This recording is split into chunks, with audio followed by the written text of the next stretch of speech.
A'udzubillahi minasyaitonirrajim. Bismillahirrahmanirrahim. Assalamualaikum warahmatullahi wabarakatuh. Kembali lagi bersama Mang Sukir, yang tentunya akan menemani teman-teman semua dengan sebuah kisah-kisah horor dan mistis. Untuk kali ini, Mang Sukir akan membawakan cerita yang berjudul Karena Dikhianati, Kubur Istri Hidup-Hidup. Cerita ini ditulis oleh akun Facebook Sultan Diko. Untuk teman-teman bisa kunjungi langsung YouTube-nya juga ke Sultan Diko. Dan jangan lupa, mohon bantuannya subscribe channelnya juga. Nanti link saya sertakan di deskripsi. Tak usah berlama-lama, bagaimanakah untuk cerita kali ini? Ini dia kisahnya. Selamat mendengarkan. Panas, ampun, ujar Mirna yang saat ini sedang dalam penguasaan roh jahat. Sekarang kamu keluar dan jangan pernah kembali lagi, ujar Arman dengan suara lantang. Diiringi lantunan ayat kursi yang masih terus saja dibacakan oleh Idris, Alex, Raka, Tono dan juga Dr. Farhan. Baiklah, aku akan pergi, ujar Mirna dengan suara sosok lain di dalam dirinya. Kemudian Arman membantu roh jahat itu keluar dari dalam diri Mirna. Sesekali ia seolah-olah menarik sesuatu dari bagian pundak, melewati leher sampai ke ujung kepala. Sejurus kemudian, Mirna terkulai lemah, tatkala sosok lain di dalam dirinya telah pergi. Ia pingsan di dalam pelukan Marzuki suaminya. Baringkan saja, biarkan Ibu Mirna beristirahat terlebih dahulu, ucap Arman. Marzuki dibantu Idris dan Tono kembali membaringkan Mirna di atas tempat tidurnya. Talinya dilepaskan saja, imbuh Arman lagi. Kondisi Mirna sangat memprihatinkan. 2 hari 3 malam wanita itu harus berjibaku melawan serangan teluh dari seseorang yang belum diketahui apa maksud dan tujuannya. Selang beberapa menit kemudian, Mirna sadar. Ia merasa sesak di bagian dada dan rasanya ingin muntah. Dengan sigap Arman menyuruhnya duduk dan sedikit tarikan di bagian belakang sampai ke leher membuat Mirna muntah. Semua orang yang berada di sana terkejut tatkala melihat muntahan darah beserta beling yang keluar dari mulut Mirna. Sekarang minumlah, ucap Arman sembari menyodorkan segelas air putih kepada Mirna. Marzuki mengambil gelas tersebut dan membantu Mirna meminumkan seteguk demi seteguk air putih itu. Lega rasanya, Mirna merasa plong. Wajahnya yang tadi pucat seperti mayat, kini mulai segar kembali. Terima kasih, Dek Arman. Saya sampai tak tahu harus berkata apa. Kalau tidak karena Dek Arman, mungkin istri saya sudah mengalami nasib yang lebih buruk lagi, ujar Marzuki penuh syukur. Arman tersenyum tipis, kemudian berkata, saya hanya perantara saja. Semua yang saya lakukan adalah kehendak Allah. Karena sesungguhnya Ialah yang Maha Memberi dan menyembuhkan semua penyakit. Tergantung bagaimana kita menyikapinya. Tatkala cobaan itu datang, maka dari itu berterima kasihlah kepadanya saja. Marzuki hanya terdiam. Ia malu pada dirinya sendiri yang selama ini telah jauh dan melupakan Sang Pencipta alam semesta. Tidak ada tempat memohon pertolongan yang lebih baik selain meminta padanya. Tapi sayangnya, kesibukan duniawi membuat kita mengabaikan dan bahkan melupakannya, timbal Arman lagi. Seisi ruangan puskesmas itu hanya tertunduk terdiam mendengarkan penuturan Arman. Sebelum semuanya terlambat, sebaiknya kembali kepada Sang Pencipta alam semesta, imbuh Arman lagi. Semua yang berada di puskesmas malam itu tersadarkan oleh untaian kata dari Arman. Keesokan harinya, Marzuki, Idris dan Tono kembali ke rumah masing-masing. Semenjak kejadian itu pula, warga mulai sadar dan selalu pergi ke masjid bila waktu sholat pun tiba untuk memperbaiki keimanannya. Kehadiran Arman sedikit banyak membawa aura positif kepada halayak umum masyarakat desa Permajati. Namun tidak semua kalangan yang menyukai kehadiran Arman di desa itu.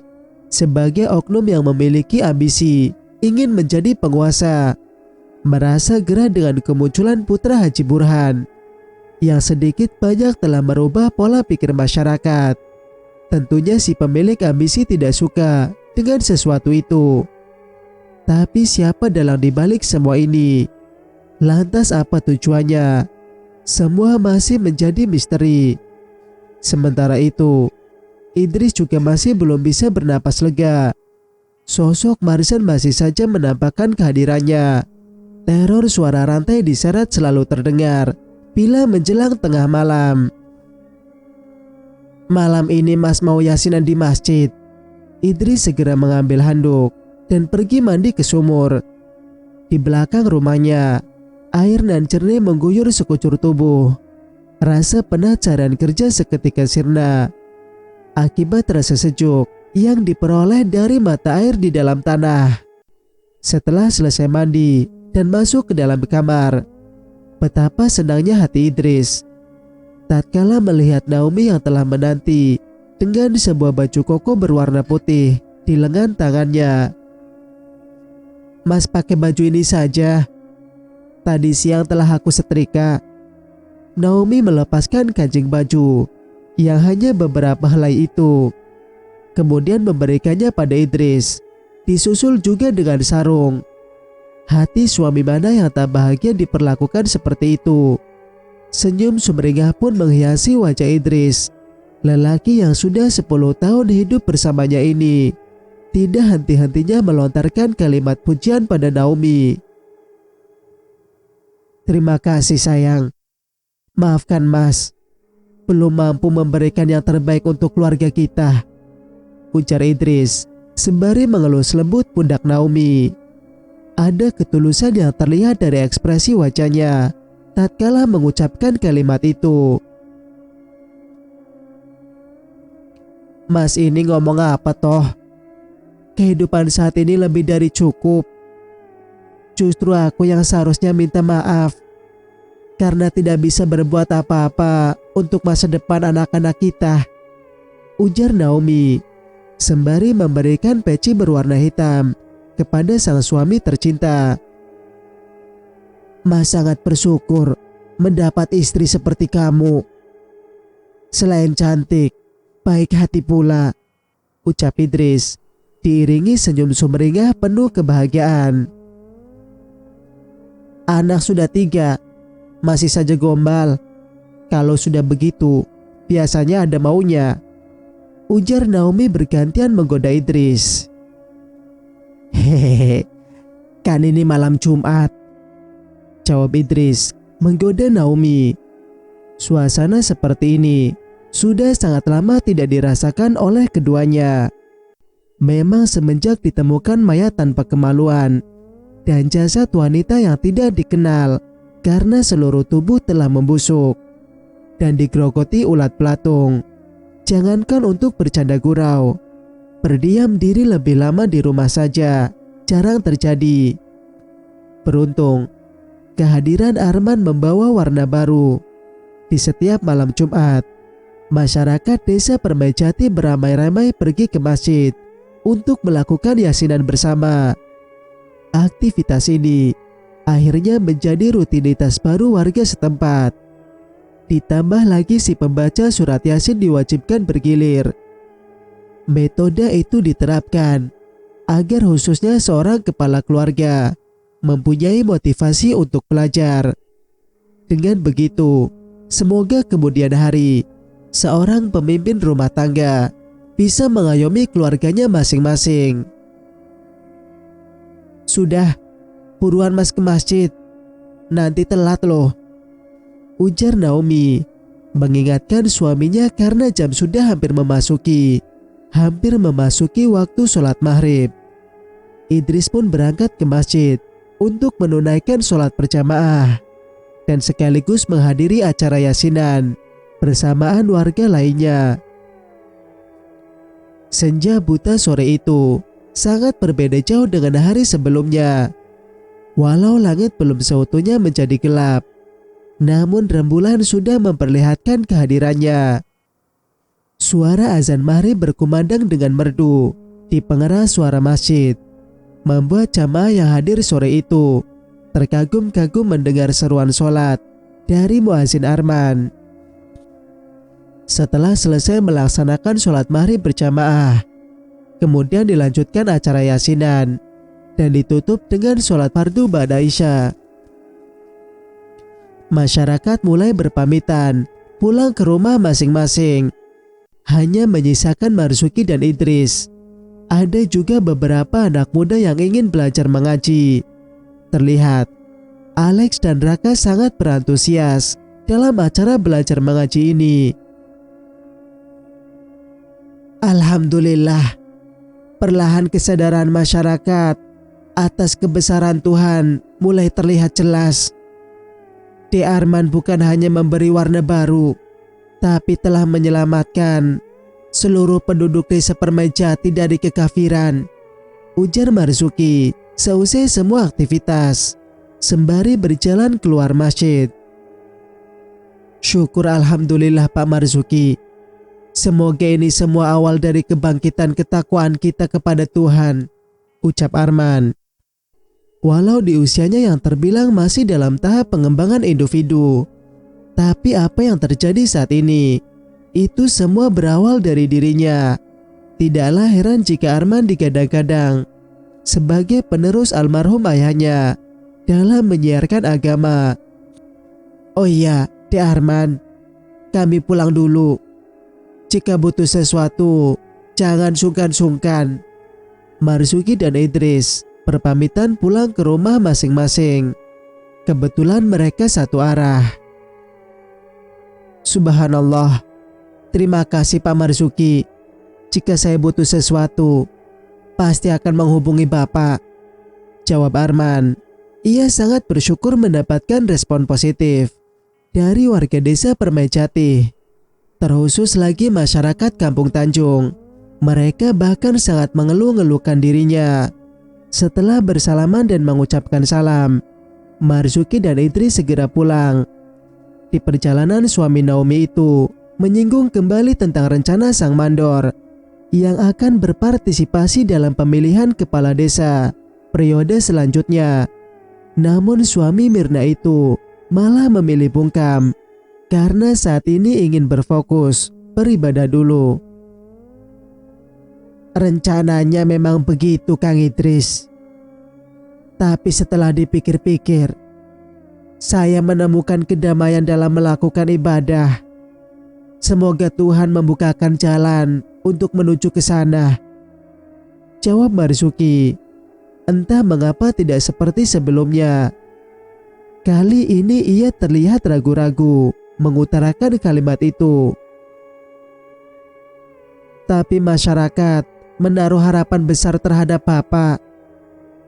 Mereka berpikir Pak Marzuki lah orang yang tepat untuk memimpin desa ini agar bisa lebih maju dari sebelumnya, tukas Idris penuh pengharapan. Memang suami Naomi ini termasuk salah satu dari anggota yang menginginkan Marzuki maju dalam pemilihan kades desa Permajati periode selanjutnya. Marzuki menghela napas panjang. Memang simpatisan itu bermula tatkala kerja kerasnya mengusulkan bantuan pada perusahaan yang berdomisili di wilayah desa setempat. Atas jasanya itu masyarakat Permajati mendapatkan jalan penghubung antara kampung satu dan lainnya yang dikerjakan oleh PT BMN Bina Marga Nusantara tanpa sepeser biaya pun. Sementara itu pula animo masyarakat membludak.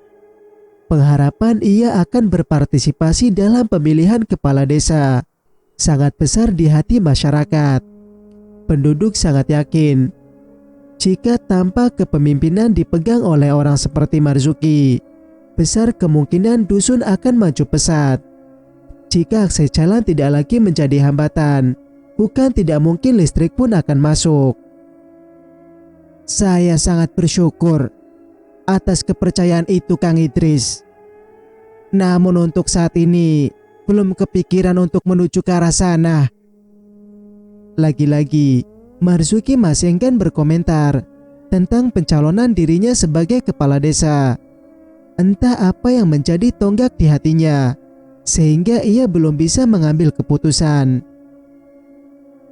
Semoga Bapak bisa segera mengambil keputusan dan tidak akan mengecewakan kami.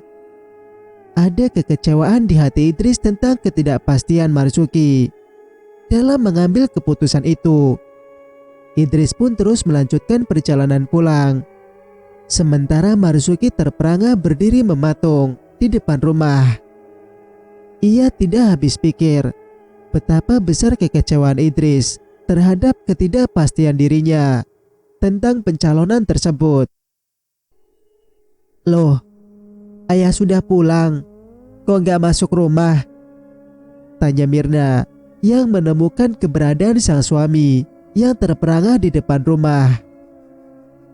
Marzuki tersadar dari lamunan, kemudian masuk rumah tanpa menjawab pertanyaan Mirna. Dihempaskan tubuhnya di atas sofa ruang tamu. Sambil termenung, ia tidak habis pikir melihat kekecewaan Idris begitu besar padanya. Papa ini kenapa?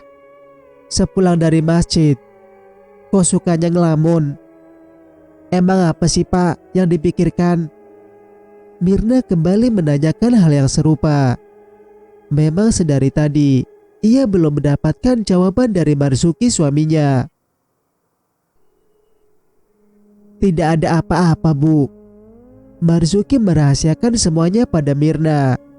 Entah apa tujuannya dan apa pula yang sedang berkecamuk dalam pikirannya. Tadi Bapak pulang bersama siapa? Tanya Mirna kembali. Ia heran melihat perubahan Marzuki yang seketika menjadi pendiam dan sering melamun. Sama Kang Idris. Marzuki menjawab singkat pertanyaan Mirna. Lagi-lagi sesuatu yang berasal dari dalam pikiran membuat ia termenung. Kenapa gak diajak mampir dulu? Tanya Mirna sembari menyajikan segelas kopi hangat di atas meja. Pertanyaan demi pertanyaan darinya terlontar begitu saja. Sudah Bapak tawarkan, namun beliau memilih berpamitan karena banyak kerjaan di rumah, jawab Marzuki sambil menyeruput secangkir kopi hangat yang disuguhkan oleh Mirna istrinya. Jika kamu berani ikut berpartisipasi dalam pemilihan kepala desa, kamu akan tahu sendiri akibatnya. Kalimat itu masih saja terngiang dalam pikiran Marzuki. Sementara itu, di sisi lain, Idris yang dalam perjalanan pulang, entah apa yang terjadi padanya. Ia berlari pontang-panting di tengah kegelapan malam, seperti ada sesuatu yang sedang mengejarnya. Naomi, Naomi, buka pintunya, teriak Idris sambil menggedor-gedor keras pintu rumahnya. Jelas saja perbuatannya membuat Naomi terkejut bukan main. Ia pun bergegas menghampiri pintu dan membukanya. Jantungnya berdegup kencang tatkala melihat Idris dengan wajah pucat seperti mayat, disertai tubuh yang basah kuyup. Padahal jelas-jelas cuaca sedang tidak hujan. Ada apa Mas? Kenapa teriak-teriak? Tanya Naomi panik melihat apa yang dialami oleh suaminya. Idris tidak menjawab dan segera mengunci pintu dari dalam. Dari ekspresi wajahnya sangat terlihat bahwa ia sedang tidak dalam keadaan baik-baik saja. Ketakutan yang teramat sangat membuat tubuh ayah 3 orang anak ini gemetar. Deru napas tersengal-sengal hingga memburu tak beraturan. Entah apa yang terjadi, seperti ada sesuatu saat ini sedang memburunya. Suasana di malam Jumat ini seketika berubah sangat mencekam. Aura mistis tiba-tiba terasa sangat pekat. Sesekali juga terdengar bunyi burung gagak di luar rumah. Sejurus kemudian, sayup-sayup suara rantai terseret mulai mengganggu indera pendengaran. Tanpa disadari, ternyata jarum jam telah menunjukkan ke arah angka 11. Naomi pun ikut bergeming tatkala mengetahui bahwa tengah malam sudah tiba. "Mas, ada apa? Jangan nakut-nakutin kita begini," hardik Naomi. Walau sedikit bergeming, ia juga penasaran atas apa yang terjadi pada suaminya. "Marzan," ujar Idris dengan wajah ketakutan. Naomi baru menyadari jika barusan suaminya melihat sosok Marzan. Itu berarti suara benda bergesekan tadi adalah hantu rantai yang masih bergentayangan. Suasana semakin mencekam. Ketakutan bukan hanya dirasakan oleh Idris saja. Kini ia juga mengalami hal yang serupa. Tiba-tiba saja terdengar ketukan di arah jendela. Suara itu berulang kali, membuat indera pendengaran sedikit terusik. "Tolong!" sayup-sayup. Terdengar juga suara minta tolong. Idris dan keluarganya semakin ketakutan. Nyawa seperti sudah di ujung tanduk. Detak jantung tak beraturan. Sebagai pertanda ketegangan dan rasa takut telah bercampur menjadi satu. Suasana malam Jumat yang tadinya biasa-biasa saja, langit juga nampak bersahaja. Seketika berubah seolah-olah akan terjadi badai besar. Hembusan angin kencang membuat atap rumah yang terbuat dari seng mengeluarkan suara riuh. Mental Idris benar-benar diuji. Sejurus kemudian, suara rantai terseret dan ketukan pintu tak lagi terdengar. Idris merasa sangat lega karena teror itu tidak lagi menunjukkan kehadirannya. Tanpa terasa, jarum jam telah menunjukkan ke arah angka 1. Itu berarti waktu telah masuk dini hari. "Astagfirullah," ucap Idris baru menyadari bahwasanya tidak semestinya ia takut oleh penampakan hantu atau semacam lainnya. Bukankah makhluk tak kasat mata tidak bisa mengganggu manusia yang beriman kepada Tuhan? "Aku tidak boleh terus-menerus dihantui oleh rasa takut ini," Idris membatin. Setelah menemukan momentum untuk sedikit lebih berani, tiba-tiba terdengar suara riuh dari luar rumah. Idris penasaran. Ia pun mengintip di celah-celah dinding papan rumahnya. Terlihat di luar sana, ada 3 orang bertubuh tinggi besar sedang menarik paksa seorang lelaki tak berdaya yang diperkirakan seumuran dengannya. "Inilah akibatnya jika berani mencampuri urusan kami," hardik salah satu di antara 3 orang tersebut. Pria ini memiliki tubuh yang lebih berotot dibanding 2 orang temannya. Rambutnya sedikit gondrong dan bergelombang. Perbuatan 3 orang yang tidak dikenali melintas di depan rumahnya. Ini sangat memancing kecurigaan. Idris penasaran siapa orang ini. Kegelapan malah membuatnya tak bisa mengenali ketiga orang itu. "Ampun bang, aku mana berani mencampuri urusan kalian." Si korban memohon belas kasihan. Berkali-kali ia bersujud di kaki pria berambut gondrong bergelombang itu. "Apa katamu? Apakah kalian mendengar apa katanya?" Pria berambut gondrong itu menyeringai dan berpura-pura tidak mendengar perkataan memelas dari orang yang mereka aniaya itu. Berharap si korban mengulangi kembali perkataannya. Lelaki berambut gondrong bergelombang itu sepertinya sangat dihargai oleh kedua orang temannya. boleh dibilang adalah pemimpin. Sayangnya kami tidak mendengar, jawab kedua anak buahnya diiringi gelak tawa. Kemudian mereka berlalu dari depan rumah Idris. Rasa penasaran dengan komplotan orang ini membuat Idris berkeinginan untuk mengikutinya dan mencari tahu apa yang akan mereka lakukan pada orang yang saat ini tak hentinya disiksa oleh ketiganya.